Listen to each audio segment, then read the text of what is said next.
Bonjour à toutes et à tous et bienvenue dans un nouvel épisode du Wombat Café. Je suis Ryan et je suis en compagnie de Leila Medan, entrepreneuse, CEO de Big Greater, lanceuse de femmes fières et diplômée en business et technologie. Et c'est parti, Leila Medan dans le Wombat Café, c'est tout de suite.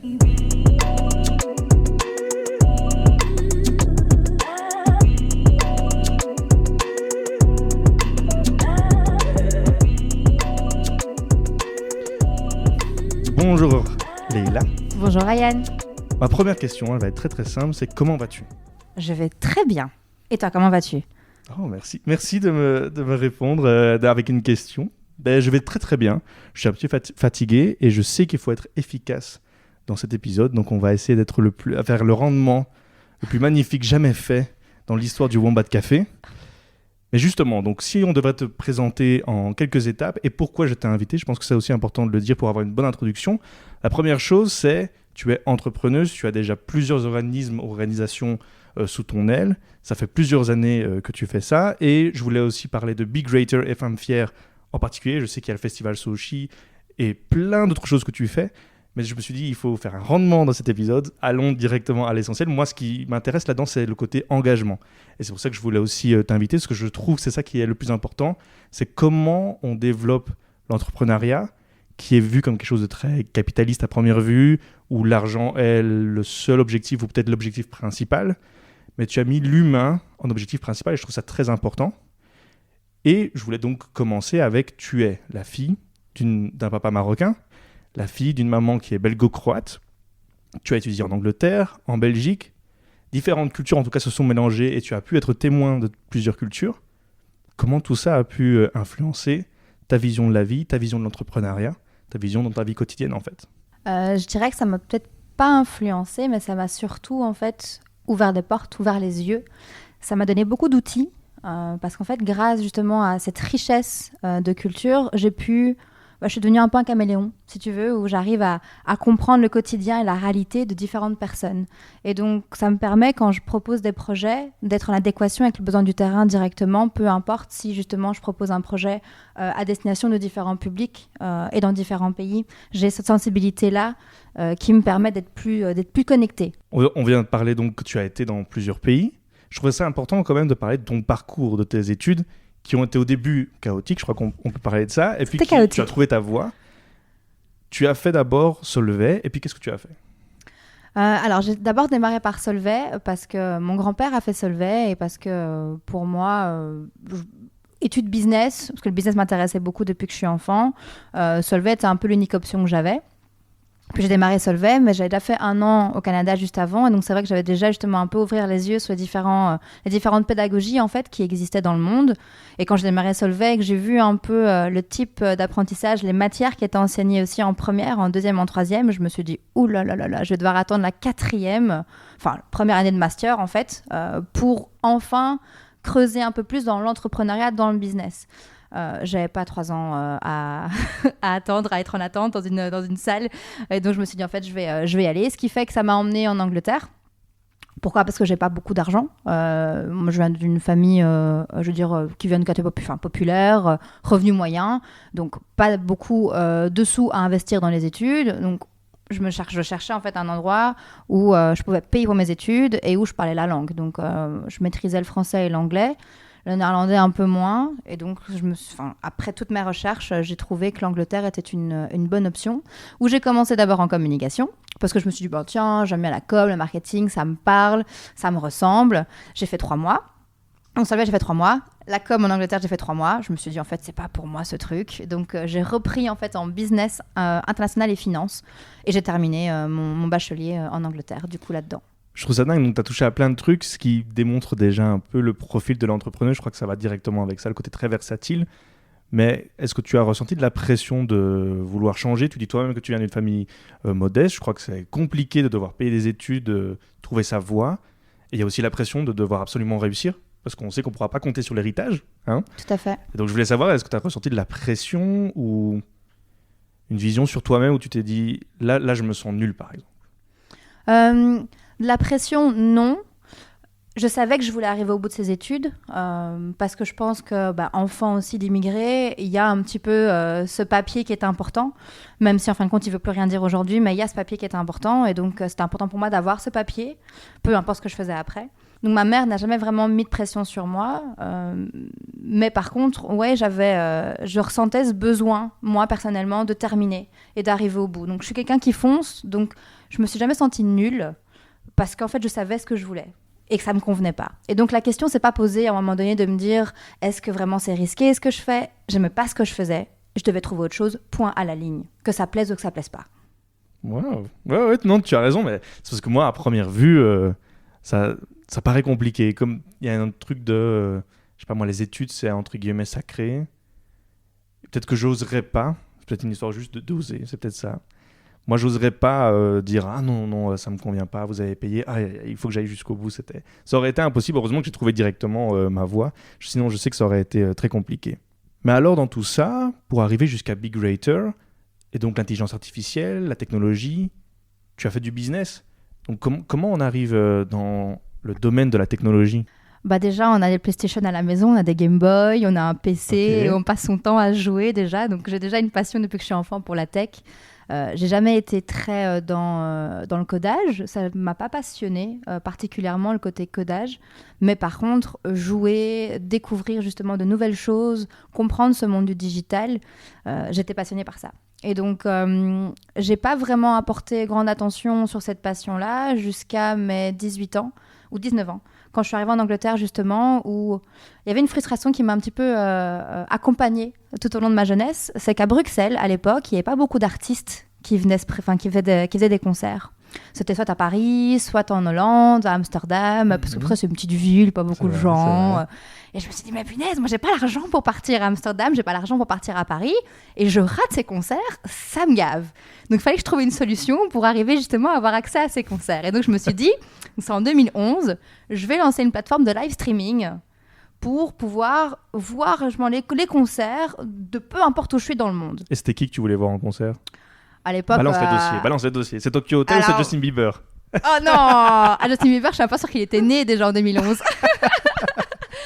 Non, attends, je sais plus c'était qui. Enfin, moi, je suis plus dans le hip-hop et l'R&B, donc c'est plus les gros artistes hip-hop. Mais ils venaient pas, ils se présentaient pas. Lauryn Hill et Fugees étaient venus à Paris. Enfin, il y a des gros artistes et nous on attendait un peu comme des rejetés comme ça à Bruxelles.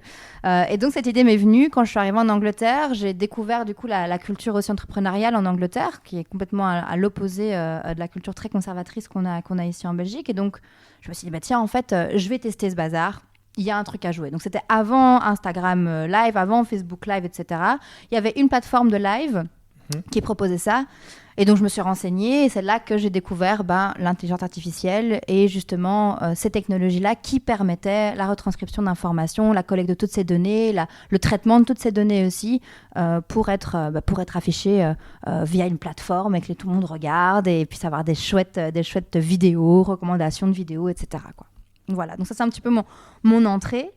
Et puis finalement, Urban Show, je ne l'ai pas développé parce que j'avais d'autres priorités et je n'avais pas les fonds de nouveau et je n'avais pas non plus cette bouteille aujourd'hui pour me présenter devant des business angels ou d'autres personnes qui allaient juste me crush, enfin complètement m'écraser. En tout cas, c'est ce que je pensais.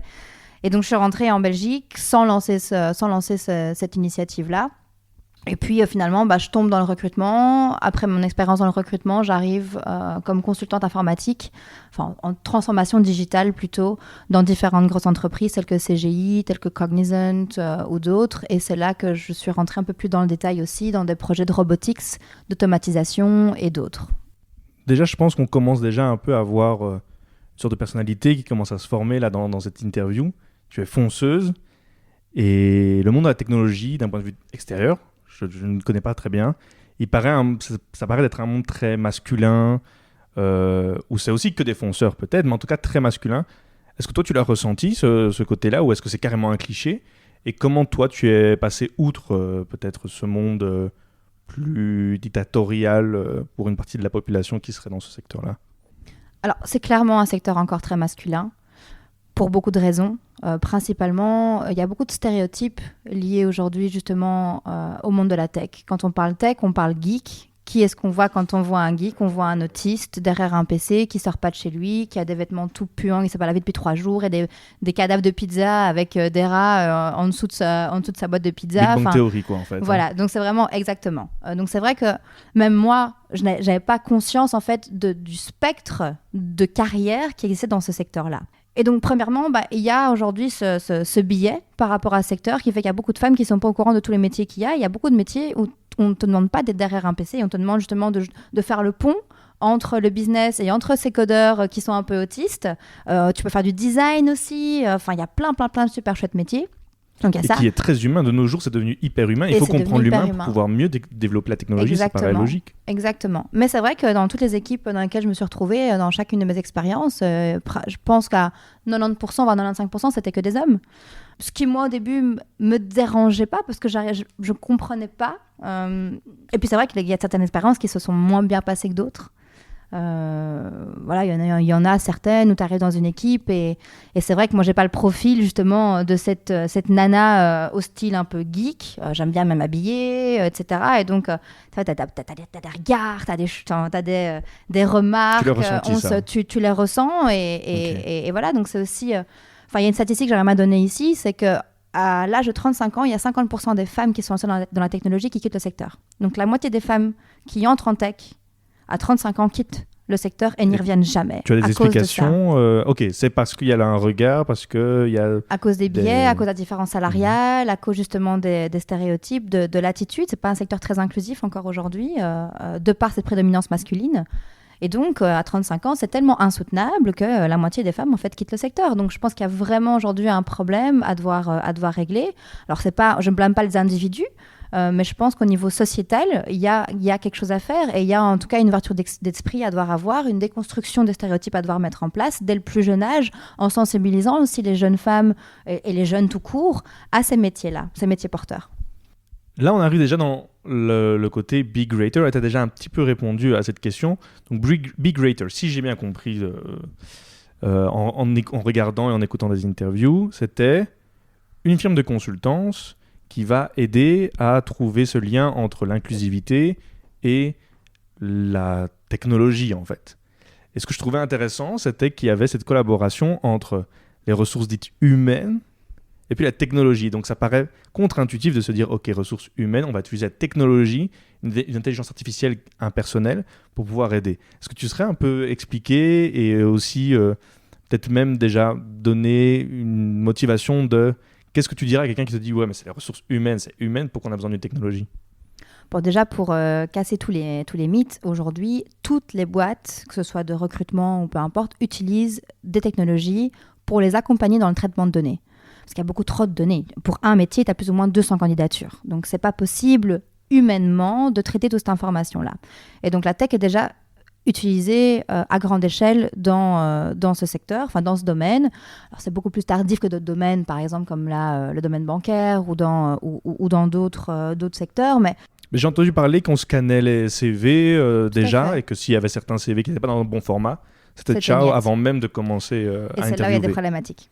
Donc en fait, si tu veux, les ressources humaines, c'est quoi le métier d'un RH, d'un directeur RH ou d'un recruteur, ou peu importe, en tout cas de ce département-là dans l'entreprise, c'est la gestion des talents, la gestion des employés. Donc ça peut passer du payroll, à la gestion de carrière, à la montée en compétences, au recrutement, etc. Si on prend un exemple qui est le recrutement, quelle est la base d'un bon recrutement, c'est de trouver la personne qui a les compétences requises pour bien performer dans un métier pour lequel tu as une demande. C'est ça la base.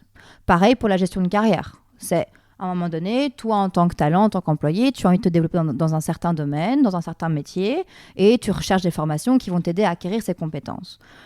Si tu parles de mobilité interne en entreprise, c'est pareil. Pourquoi est-ce qu'on va te dire, tiens, change peut-être de métier, il y a tel métier qui est ouvert, tel job qui est disponible, vas-y.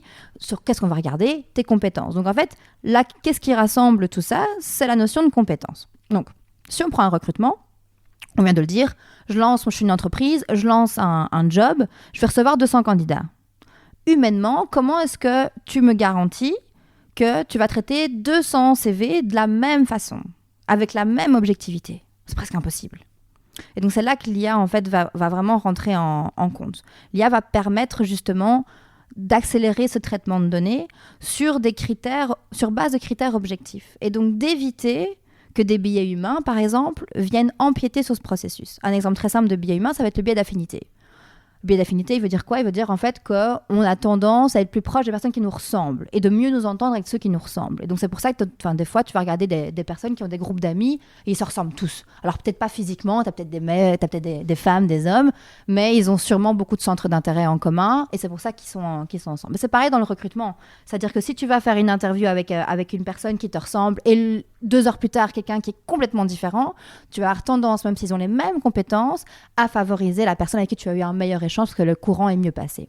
Et donc, c'est là la problématique qu'il y a dans les ressources humaines, dans le recrutement, et qui fait que l'intelligence aujourd'hui artificielle permet de neutraliser un peu plus ces biais et d'amener plus d'objectivité parce qu'elle va regarder que les compétences et pas les données identitaires. Et donc, Big Rator, en gros, qu'est-ce que c'est? C'est en fait, si tu veux, une entreprise tech, une startup tech, parce qu'on ne fait pas de la consultance, en fait, on fait que de la technologie. Ah, parce que j'avais vu dans le site internet en bas avec consultancy. On a partie une consultance.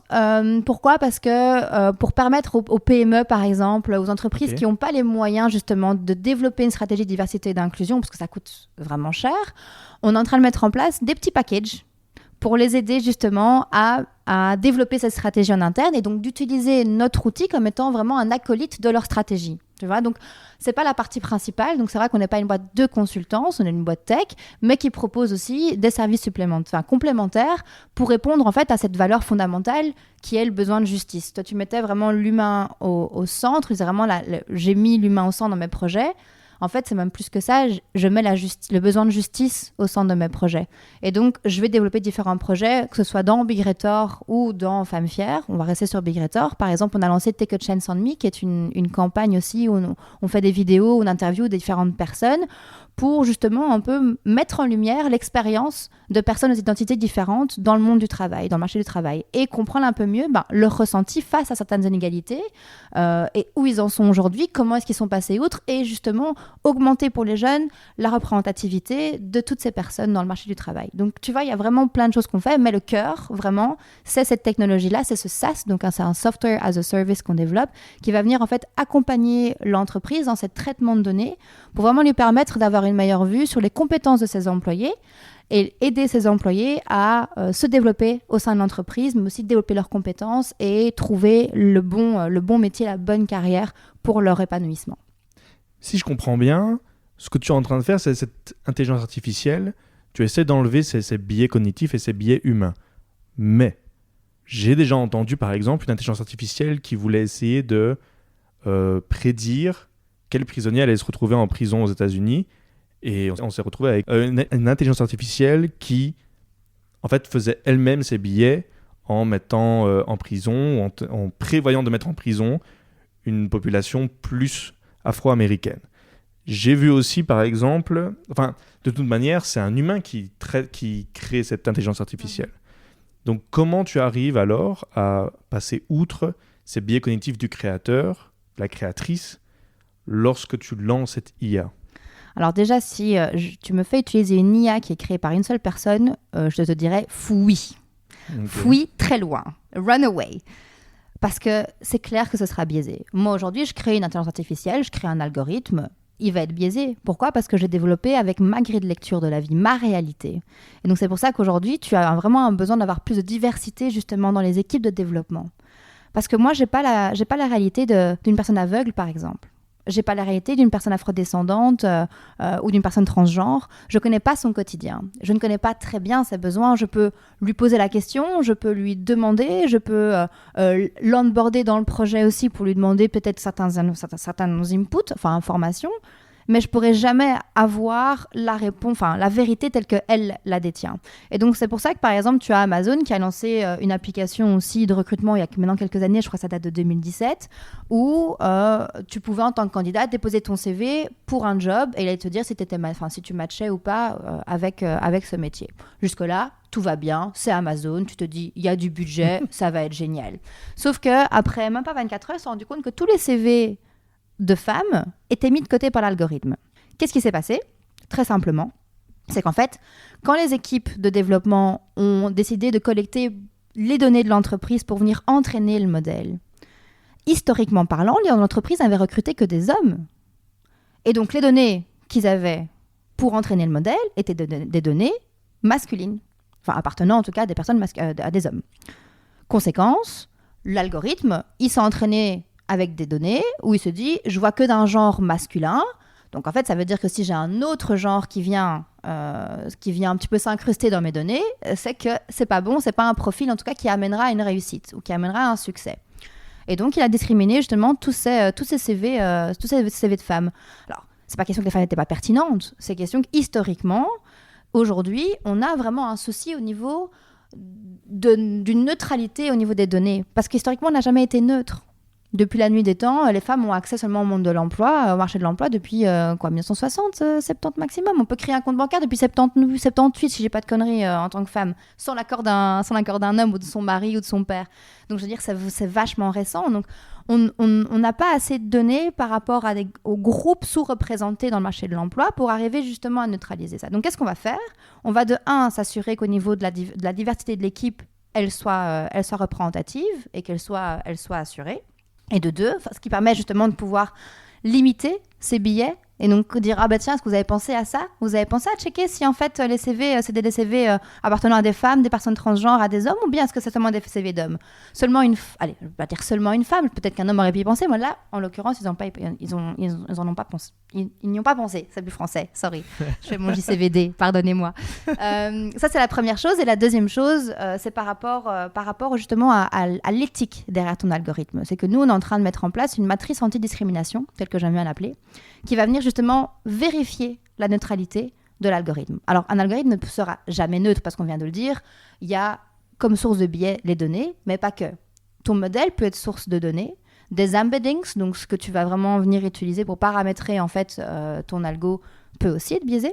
Donc tu as vraiment différentes sources de données, différentes sources de biais, et les données sont l'une d'entre elles. Et donc c'est seulement en testant et en validant que tes données sont bien représentatives, que des embeddings sont aussi complets et ne discriminent pas, que ton modèle du coup va pas discriminer, avec des médianes et plein de différentes formules, plein de formules statistiques, que tu vas vraiment venir valider, ok, mon modèle est objectif. Il sera jamais neutre, mais il va vraiment tendre vers une objectivité, et on sort de la black box, parce que du coup, tu es obligé de montrer ça un petit peu au grand jour et de dire, en fait, regardez, voilà, c'est testé, ça a été approuvé, entre guillemets, ça peut passer. Ça passe le test, en tout cas, de l'éthique. Tout ça, je trouve ça super intéressant, un engagement à travers le recrutement, mais aussi, je voulais insister sur les auditrices et les auditeurs qui peuvent se dire, ça n'existe pas le racisme ou le sexisme durant le recrutement même, ou en tout cas un manque d'inclusivité lors du recrutement. Est-ce que c'est viable ? Est-ce que tu ne conseilles pas à une personne de cacher ses origines lorsqu'on fait un recrutement et d'aller dans l'assimilation de la culture d'entrepreneuriale de là où il va aller, ou plutôt être fier de sa culture et essayer justement de ne pas prendre le risque de peut-être être refusé à un entretien juste parce que voilà, le type en face ou la meuf en face est raciste ou sexiste ou quoi que ce soit. Quel conseil tu pourrais donner à une personne qui est face à cette situation ? Je conseillerais toujours d'être qui on est et d'être fier de qui on est. Parce que c'est cette singularité-là qui fait que personne d'autre n'est comme vous. Et donc, oui, jamais je cacherai. Et la question que je vous poserai, en fait, c'est est-ce que vous avez envie de bosser pour quelqu'un qui, en fait, dénigre qui vous êtes ? C'est une bonne question. Moi, perso, j'ai pas envie. Est-ce que tous les matins, je vais me dire, je vais me lever pour quelqu'un qui, en fait, s'il sait vraiment qui je suis, me vire, ou me crache dessus, ou m'insulte, ou se fait des blagues sexistes, ou fait des blagues racistes. Ou... Moi, j'ai une anecdote aussi pour toi. Le frère de mon ex s'appelle Ali. Et Ali est d'origine iranienne. Et alors, Ali a fait ses études aussi en informatique et a voulu se lancer. Je te parle de ça, c'était dans les années 90. Donc aujourd'hui, Ali, je crois qu'il a... Ali, ne critique pas si je n'ai pas ton âge, si je n'ai pas le bon âge, mais je crois qu'il doit avoir un peu moins de 50 ans. Okay, et donc, il postule et on l'engage dans une entreprise pour aller justement réparer des PC dans des boîtes. Sauf que quand il commence, on fait ses cartes de visite. Et il prend ses cartes de visite et il voit que c'est marqué Alex. Et là, il se fait, mais attends. Et donc, moi, on me raconte cette histoire, tu sais, je suis un peu nouvelle dans la famille, on me raconte ce truc, et je dis, mais attends, c'est une blague. Et non. Allez, l'account manager, le commercial, lui a dit, écoute, pour que ça passe, et qu'il n'y ait pas de problème, on va t'appeler Alex. Sinon, au téléphone, tu dis que tu t'appelles Ali, on perd nos clients. Donc, il y a un racisme existant, mais est-ce que vous voulez justement bosser pour cette personne qui change votre identité ou a honte en fait de qui vous êtes, ou bien bosser pour quelqu'un justement qui va aller imposer qui vous êtes et qui va être fier de tout ce que vous pouvez apporter et de la richesse que vous avez que lui n'a pas ou qu'elle n'a pas. Après, on n'a pas toujours le choix, peut-être. On n'a pas toujours le choix. C'est clair que si maintenant on est dans une situation financière compliquée, il faut des fois accepter. Je ne suis pas en train de dire non plus qu'il faut aller envers et contre tout. Hein. Donc, il y a des réalités individuelles, des réalités de chacun. Donc, si vous devez prendre ce job, prenez ce job. Mais si vous ne devez pas, vous infligez pas ça, les gars. C'est pas nécessaire. Enfin, il y a plein d'autres personnes, il y a plein d'autres entreprises qui sont à la recherche désespérément d'un talent comme vous. Donc, allez trouver ces boîtes-là, allez trouver ces boîtes qui vont mettre en avant justement qui vous êtes et ce que vous pouvez lui apporter de plus qu'elle n'a pas aujourd'hui. Et d'ailleurs, il y a plein de statistiques qui le prouvent. Hein, des boîtes qui sont plus diversifiées sont des boîtes qui sont plus innovantes, plus performantes. Enfin, je sais pas, ça fait des années que ces statistiques existent et j'ai l'impression que les boîtes, elles les voient plus tellement qu'on les a ressorties. Mais c'est vrai. Même moi dans mes équipes, hein, je le vois, je le vois quand j'ai des personnes vraiment d'horizons différents, et on parle souvent de genre ou d'ethnie, mais ça peut être pas quelqu'un qui a un handicap, quelqu'un de plus âgé, parce que j'ai que 30 ans, moi j'ai des équipes qui sont assez jeunes, mais le fait d'avoir quelqu'un de plus âgé aussi apporte une autre perspective, parce que c'est une autre génération aussi, donc tout ça en fait me nourrit au quotidien de connaissances qui fait que j'arrive à pouvoir mieux délivrer dans mes projets, tout simplement. L'inclusivité est clairement quelque chose qui peut apporter un avantage pour sa propre entreprise. Cette inclusivité, tu as aussi voulu la représenter dans un autre projet qui s'appelle Femmes Fières. Donc, c'est donner un safe space aux femmes pour pouvoir... Plus que ça. C'est plus qu'un safe space. Ok, je vais te laisser alors te l'expliquer parce que j'ai peur de m'emmêler les pinceaux. Lance-toi. Écoute, Femmes Fières, c'est un écosystème où on est là pour booster les compétences entrepreneuriales et digitales des femmes pour qu'elles lancent leurs projets. C'est vraiment ça. Donc, c'est un écosystème où on propose des formations, des événements, une base de données aussi qu'on est en train de mettre en place qui va lister un petit peu toutes les femmes entrepreneurs pour qu'on puisse justement continuer de collaborer, de grandir ensemble, d'avoir plus de contrats aussi, d'être plus visible aussi sur la toile, parce qu'il y a un souci de visibilité aussi pour ces profils-là. Donc, c'est vraiment tous ces outils qu'on va mettre en place pour leur donner leurs moyens, le moyen de leurs ambitions. Moi, je me demandais, lorsque j'ai vu tout ça, j'essaie de me mettre à ta place. Et je me disais, est-ce que Leïla, elle se sentait toute seule dans le monde entrepreneurial, qu'il n'y avait pas assez de femmes à son goût, et qu'elle elle se disait, peut-être je ne peux pas partager exactement, on va dire de manière absolue, avec d'autres femmes, peut-être tous les jours ou quoi, et c'est pour ça que tu as créé Femmes Fières? Est-ce que c'est de là que ça viendrait, une sorte de solitude ou un manque de partage? Non, c'est une frustration. Si je dois vraiment être à 100% honnête, ça vient d'une frustration énorme de rencontrer des personnes incroyables et qui n'aboutissent pas, en fait, qui ne vont pas au bout de leurs idées parce qu'il leur manque une connaissance technique, un peu d'argent par-ci, ou la bonne connexion, parce que le réseau aussi a toute son importance dans la vie d'un entrepreneur ou d'une entrepreneur. Donc, ouais, c'est vraiment la frustration de me dire, mais il y a tellement de potentiel, il y a tellement de talent gâché, en fait, il y a tellement de projets incroyables qui pourraient être mis sur pied et construire le monde de demain, que ça me fait royal. Enfin, ça m'embête, je vais rester polie. Ça m'embête royalement, en fait, de voir tous ces talents s'éteindre, en fait, complètement. Donc ouais, ça vient plutôt de cette frustration-là, plutôt que de me dire, je me sens seule. J'ai un peu ce parcours, tu as pu le voir, où je pars toujours toute seule à l'étranger et tout. Donc, la solitude ne me dérange pas. Ce qui me dérange, c'est quand on empêche les gens de faire ce qu'ils veulent faire. Tous ces projets que tu as mis en place, ça prend du temps et c'est... Enfin oui, c'est quelque chose qui prend toute la place dans sa vie pendant des années et des années. Et ce que je voulais savoir, c'était, tu es engagé et en même temps tu as ces entreprises, mais qu'est-ce que ça t'a apporté tous ces projets dans ta vie de tous les jours? Beaucoup de choses. La liberté, beaucoup. La liberté d'entreprendre ce que j'ai envie d'entreprendre, la liberté de faire les projets tels que j'ai envie de les faire, parce que j'avais une grosse frustration aussi. Quand tu es quelqu'un qui a beaucoup d'idées, c'est très frustrant en fait de ne pas pouvoir exécuter ses idées telles qu'on l'a imaginé et de devoir justement se complaire dans la vision de quelqu'un d'autre. Et donc cette liberté pour moi est super importante. Je dirais que ça m'a apporté une rafale de leçons aussi. Je me suis bien plantée. Donc, une grosse rafale de leçons. Et un développement personnel incroyable. Tu apprends sur toi tous les jours, en fait. Tu continues, tu n'arrêtes jamais d'apprendre sur toi. Et grâce au projet que je mets en place aujourd'hui, en fait, je participe activement à la co-construction du monde de demain pour justement nos générations futures. Et pour moi, il n'y a rien... Il n'y a rien d'autre que je ferais, en fait, à part ça. C'est magnifique, ça veut dire que tu as un idéal, tu as une sorte d'étoile du Nord que tu as envie d'aller jusqu'au bout. Est-ce qu'il y a des personnes qui t'ont inspiré dans ces projets, dans ce parcours? Ma mère, c'est clair. Ma mère qui m'a apporté, je pense, sa valeur de justice, justement, dont on parlait juste avant, qui s'est battue toute sa vie aussi, donc ma maman. Ma grand-mère aussi, du coup, mais pas faire toute la famille. Beaucoup de femmes au Maroc. Quand je te disais que j'ai rencontré beaucoup de personnes, j'ai rencontré beaucoup de collectivités de femmes au Maroc, justement, qui ont des talents incroyables, qui prennent soin de villages entiers alors qu'elles sont toutes seules. Enfin, elles ont une de ces forces incroyables qui m'inspirent au quotidien.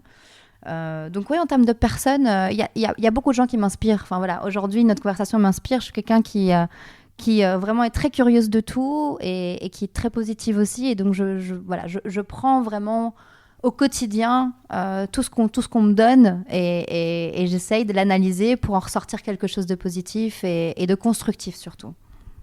Si je peux partager un peu les coulisses du tournage, on est un peu pressé par le temps parce qu'il y a une sorte de deadline.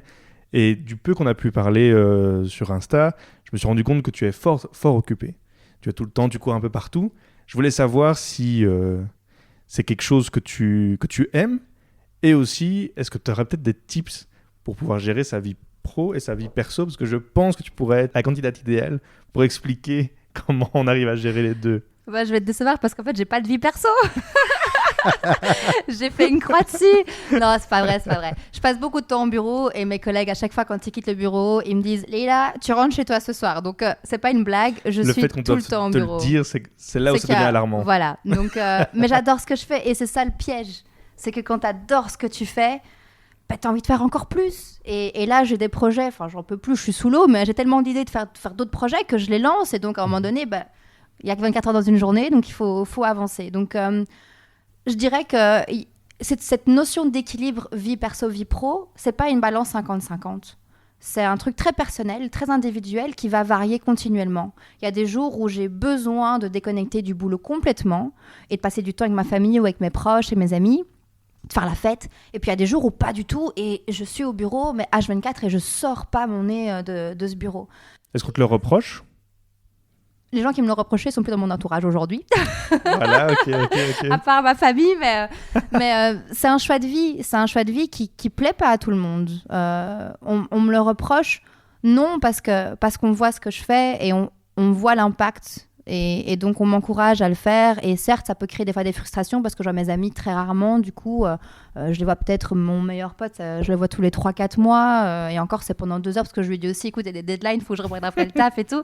Mais voilà, mais il me soutient dans ce que je fais et ça le dérange pas du tout. Donc non, aucune frustration, je veux dire, de leur part au point de me faire sentir mal, mais je suis très à l'écoute de mon corps et très à l'écoute de mes besoins. Donc quand j'ai besoin de déconnecter et de dire ok, maintenant stop, c'est stop quoi. Et ça, je ne lésine pas là-dessus. Je ne sais pas si on a assez insisté durant toute cette interview, mais tu as quand même essuyé des refus durant tout ce moment. Je pense que c'est important quand même d'insister et pas se dire t'es entrepreneuse, t'es entrepreneur. Je sais pas comment on dit, entrepreneur ou... Écoute, chacun dit ce qu'il veut. Moi, je suis plus dans la team entrepreneur parce que je trouve que ça fait moins de différence à l'écoute, tu vois. Entrepreneur alors. Mais comme tu le sens. Tu es entrepreneur et ça fait... tu as eu des refus dans ta vie. Ouais. Tu as eu des non. Et je pense aussi donc que tu es la candidate idéale pour pouvoir expliquer qu'est-ce qu'on fait, comment on fait preuve de résilience et comment on doit réagir face à un non. Mais c'est marrant parce que quand on a parlé de ça un petit peu, ce matin... J'ai posté dans le groupe des femmes qui font la formation avec moi sur Femmes Fières une photo qui donne la définition de c'est quoi un visionnaire. Un visionnaire, je te la donne maintenant, donc c'est en anglais, donc je vais la traduire. Un visionnaire, c'est un nom qu'on donne aux personnes qui réussissent et qui n'ont pas écouté quand on leur a dit qu'ils étaient délusionnels. Moi, c'est ça que je prends quand on me donne un refus. C'est en fait, t'as pas compris. T'as pas compris, mais t'inquiète, quelqu'un d'autre va comprendre. C'est pas grave, t'as raté ta chance. Tu vois, c'est ce côté-là que je garde. Donc les refus, en fait... les rafales de leçons que je t'ai expliquées. Ouais, voilà, c'est une des rafales où finalement, en fait, je sais où je vais, je sais ce que je fais, et tu montes dans mon bateau ou pas, c'est toi qui le regretteras. Mais moi, mon bateau, il avance, peu importe. Je crois qu'on a réussi à tenir dans les temps. J'ai encore 2 petites questions pour toi et on aura terminé. Shoot. La première, c'est: as-tu des recommandations culturelles? Le podcast a débuté comme ça. On faisait des recommandations culturelles toutes les semaines.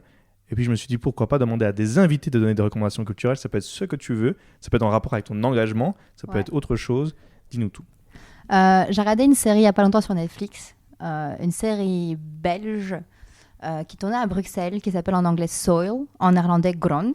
Je vois très bien de quoi tu parles. C'est le trafic de terre marocaine. Exactement. Et je trouve ça génial parce que ça donne... Enfin, c'est un vent de fraîcheur. C'est tourné à Bruxelles. C'est fait par des producteurs aussi, des réalisateurs marocains, mais très connus internationaux, qui ont fait des très grands films maintenant aujourd'hui, dont un Marvel. Et donc, ouais, je trouve ça important. On est toujours là à soutenir un peu les autres, les étrangers. Ah ouais, lui, il est génial. Soutenons un peu nos talents ici nationaux, nos talents bruxellois carrément. Et vous allez voir que cette série, en tout cas, personnellement, j'ai trouvé la façon dont c'est réalisé, j'ai trouvé le scénario vachement chouette, vachement intéressant et assez poussé, quoi. Donc, et c'est quoi le synopsis ? Le synopsis, en gros, on suit une famille marocaine qui tient une assurance Omar, un peu dans ses aventures, où il y a un gamin qui est un peu dans la rue, qui a des idées complètement farfelues, complètement folles, une sœur qui, elle, justement, gère avec son mari et son père l'assurance, mais elle qui est plus conservatrice et qui ment un peu à son mari qui est complètement fou dans son monde, le père qui a une femme, qui a une nouvelle femme qu'il n'a pas annoncée à ses enfants, donc il cache plein de trucs, mais voilà, mais le personnage principal, c'est vraiment ce gamin qui, a priori, en fait, va pas faire grand-chose de sa vie, mais qui finalement se retrouve à donner un vent de fraîcheur à cette assurance de son père, et qui va lui faire gagner un prix et tout bazar. Enfin bref, je vous spoil pas tout. Je suis nulle pour les synopsis d'ailleurs, donc faut m'arrêter. Mais voilà, moi j'ai trouvé ça super. Donc voilà, why not ? Lancez-vous, ne regardez pas les séries américaines, regardons les séries de chez nous. Un petit patriotisme un sériel. Petit peu. Un grand merci Leïla pour cette interview, ça a été vraiment un réel plaisir et je voulais t'inviter parce que je trouve ça important de mettre en avant l'engagement, surtout quand on est dans l'entrepreneuriat, parce que je pense que c'est un endroit où on trouve très peu et je trouvais ça aussi, je trouve tes projets super et je te soutiens à fond dans tous ces projets et j'espère que tu vas pouvoir aller super loin. Pourquoi pas réussir à faire un crossing entre Femmes Fières et Big Creator, ça doit sûrement être possible. Je ne te donne pas des idées, tu en as plein de toute manière. Où on peut te retrouver? Et juste après que tu aies dit où on peut te retrouver, tu as le message de fin et on pourra s'arrêter là. C'est toi qui donnes le message de fin. Top. Alors, vous pouvez me trouver sur LinkedIn, Leïla Maïdan. Je suis sur Insta aussi, donc pareil, Leïla Maïdan, assez facile. Par rapport au compte de Big Creator Femmes Fières, du coup, donc c'est Femmes Fières au pluriel. Pour Insta aussi, on est sur toutes les plateformes, donc c'est vraiment à vous de voir laquelle est celle que vous, votre plateforme de prédilection. Big Creator, c'est un peu plus compliqué à l'écrire, donc c'est Begreator. Et voilà, je pense que c'est déjà pas mal. À part ça, je vais pas vous donner mon WhatsApp aujourd'hui, les gars, désolé. Non, et alors, on va terminer par le mot de la fin. Je dirais le mot de la fin, pour moi, c'est vraiment donnez-vous les moyens de devenir la meilleure personne, la meilleure version de vous-même et faites ce que vous voulez, faites ce qui vous plaît. Parce qu'on a besoin d'un monde aujourd'hui où les gens sont passionnés, les gens sont épanouis et c'est que comme ça qu'on arrivera justement à répondre à toutes ces problématiques, que ce soit environnementales, que ce soit sociétales de manière beaucoup plus globale, au niveau aussi de l'éducation. Enfin, il y a tellement de problèmes. Si tout le monde aujourd'hui ferait des choses qu'ils aiment, c'est peut-être pas très français comme je l'ai prononcé, mais vous avez compris, je pense que le monde se porterait vachement mieux. Donc allez-y. Vous pouvez très bien rejoindre Wombat Café sur Insta, par email, comme vous voulez. On se retrouve très vite pour un nouvel épisode. En tenant, prenez soin de vous. Un grand merci Leïla. Merci à toi. Et à bientôt. Ciao.